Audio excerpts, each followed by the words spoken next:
own any peace dollars?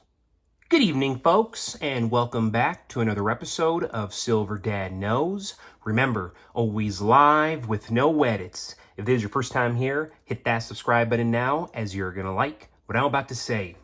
So, let's check it out. Right here in front of us, here we have a 1922 peace dollar. Cool fact, I actually started purchasing peace dollars. I was about, I want to say 9 or 10 years old. My mom had just purchased herself a Rolex, and in that same shop that she purchased the Rolex, they were selling silver, and I said, you know what, I want one of these. At the time she got it for me, it was like 17, 18 bucks. A lot of money back then, I thought. Of course, full Pop Central back then. This is like 20 years ago. But now, I mean, these pieces right here can range extensively, and I'm about to get into that. So, of course, 1922 peace dollar, a standout in U.S. coinage history.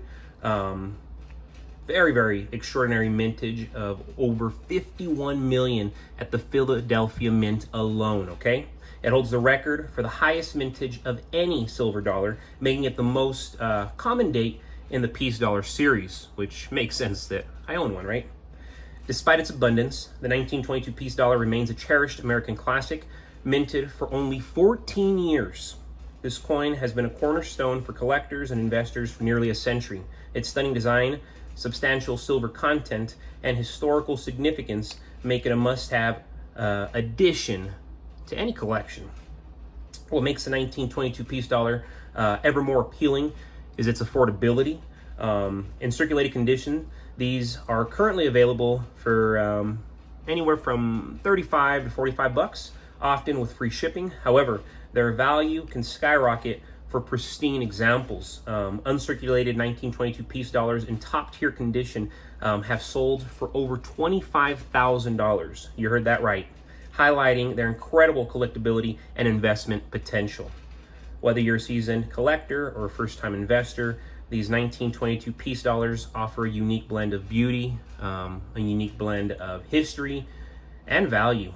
It's a tangible piece of American heritage that continues to captivate enthusiasts worldwide.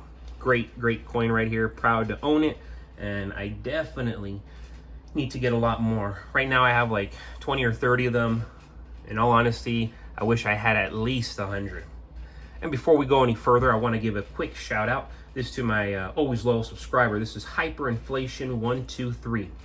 I didn't think about this, but yeah, the current retail price for one American Eagle is about 1 tank of gas for my particular car here in Colorado. Boom. Awesome comment right there coming from Hyperinflation123. And isn't that so remarkable how just one of these ounces right here can fill up many cars here in America currently, right now, in real time. When people are like, it's silver, what are you doing? That's a rock. You know, Dave Ramsey's like, that's a rock. Stupidest thing I've ever heard. How is it a rock if I can get if I can fill up my gas tank right now? If I can fill up multiple gas tanks right now, you know? There's at least probably 80, 90 coins in here, ounces at least. How many tanks of gas can you fill up with 90 ounces at spot price right now being around 38, 39 bucks? It's a fancy rock to be filling up your car with. And that's my point, folks. Silver has always held value when it comes to essentials. Silver can still purchase food. Silver can still purchase medicine. It can still purchase ammunition. It can still fill up your tank. What more do you want? What more do you want? And that's why I think it is so ridiculous how many people still don't think that silver is worth collecting and investing in. Same thing with gold. You know, I to this day, there's people who are still laughing at gold. It's like, what? You're laughing at a coin, at a coin that's already worth $3,500 spot price? That's the spot price for gold right now. And the premiums, they're ranging all the way up to $4,000 plus. You don't think silver is going to follow suit? When silver reaches $100 spot price, when it starts to balance between $100 and $150, those people are going to be kicking themselves in the butt that they didn't stack silver when it was still under 50 bucks. When most people think about wealth, they imagine bank balances, they imagine stocks, they imagine real estate. But in times of economic uncertainty, these assets, they can lose their value overnight. A better hedge is tangible, portable wealth. Silver. Owning 100 ounces of silver may seem modest, sure, but in a crisis, it can feel like having $100,000. Its value is universal, durable, and independent of any single government or financial system.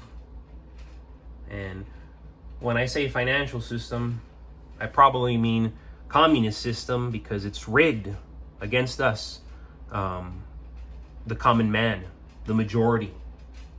It's sad, but that's the system that we are still holding up, and we have been now for at least a century. It goes back far. Again, read The Creature from Jekyll Island.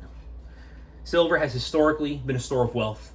Unlike paper currency, which can be devalued by inflation or poor fiscal policies, silver retains intrinsic value. 1 ounce today is worth far more than its value centuries ago. And it has consistently been used to trade for essentials. When traditional money falters, silver becomes instant purchasing power, letting you trade directly for goods, services, letting you trade for protection.